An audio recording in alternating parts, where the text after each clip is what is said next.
प्रणाम मित्रों, आज मैं आपके साथ एक ऐसी बात साझा करना चाहता हूँ, जो आधुनिक समय में सबसे ज़्यादा प्रासंगिक है।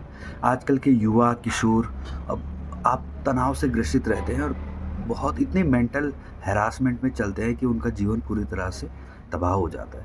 तो मुझे लगता है ना कि व्यक्तिगत रूप से हमारे पास कुछ ऐसी तकनीक है, जिनसे हम इस तनाव को बिल्कुल मुक्त हो सकते हैं। आप बोलोगे कि भई हमें विश्वास नहीं है, तो मैं सिंपल आपको कुछ ट्रिक्स बताऊँगा।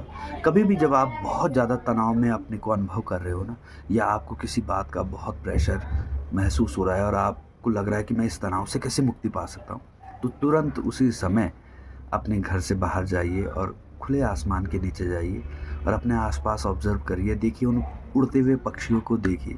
देखो जिनके पास रात को रहने के लिए घोंसला भी नहीं है, लेकिन वह कितनी स्वच्छंद रूप से आसमान में गतिमान है। उनको ये नहीं पता कि मुझे दाना मिल पाएगा, हमें दाना मिल पाएगा, नहीं मिल पाएगा, लेकिन वह आनंदित जीवन अपना जी रहे हैं। अपने आस-पास घूमते हुए उन पशुओं को देखिए जो अपना जिनको ये नहीं पता कि मैं हमको रोटी मिल भी पाएगी कि नहीं मिल पाएगी, लेकिन वो आनंदपूर्वक विचरण कर रहे हैं।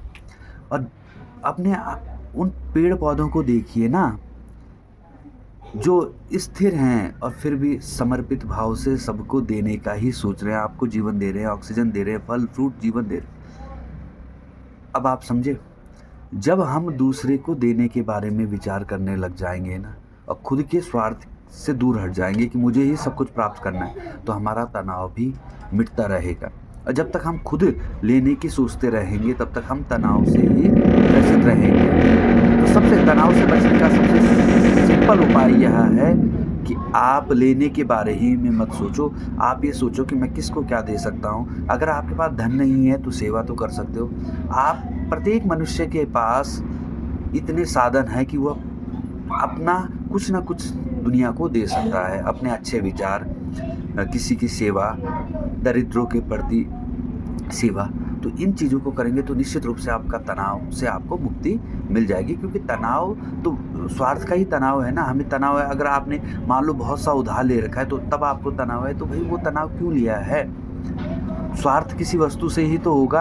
अगर वह वस्तु चली भी जाएगी, मान लो कोई लोग कहते हैं कि भाई हमने तो बैंक से लाखों रुपए लोन ले रखा है, उसका तनाव है, उसके बाद वो सुसाइड कर लेते हैं। भाई वह वस्तु का ही तो तनाव है। वह वस्तु भी तुम्हारे जीवन से चली जाएगी तो निश्चित रूप से तुम्हारा जीवन पे कोई फ़र्क नहीं पड़ने वाला। मतलब तुम 2 रोटी तो तुम्हें मिल ही जाएगी ना, ठीक है? और तुम ये सोच रहे हो कि हम प्रॉपर्टी नहीं जग पाएँगे, तो देखो ना मैंने जो एग्ज़ाम्पल दिए, तो बिना प्रॉपर्टी के भी आनंद तुम्हारी प्रॉपर्टी में नहीं है, आनंद वास्तविकता में हमारे भीतर ही है। लेकिन उसको हमें पहचान लेना है, तो निश्चित रूप से हम आनंदित हो जाएँगे। और आपको मैं निश्चित रूप से कह रहा हूँ कि आपको लगेगा कि ये कहने की बातें, बिल्कुल कहने की बातें नहीं है, ये अनुभव की बातें हैं और आप भी इसको अनुभव करने लग जाओगे। तो मतलब मेहनत करने से पीछे नहीं हटना। ये नहीं बोल रहा हूँ मैं कि भई किसी चीज़ को आपका कोई लक्ष्य है, गोल है, उसके पीछे ना, उसको तो प्राप्त करना ही है, लेकिन उसके लिए तनाव नहीं लेना है। तनाव अगर आप उसके लिए लेंगे तो निश्चित रूप से आपका जीवन, क्योंकि जहाँ चिंता को कहा गया चिता के समान, तो निश्चित रूप से अगर व्यक्ति चिंतित है तो उसका जीवन चिता के समान है। और इस चिंता से हमने मुक्ति पानी है और कोशिश करना है कि अपने समाज में आसपास जो भी हो, जो भी किशोर अवस्था में या नवयुवक जो तनाव से ग्रसित है, कोशिश करो कि उनके तनाव को दूर करो और सकारात्मक रहो, तो सबका जीवन ही सकारात्मक हो जाएगा।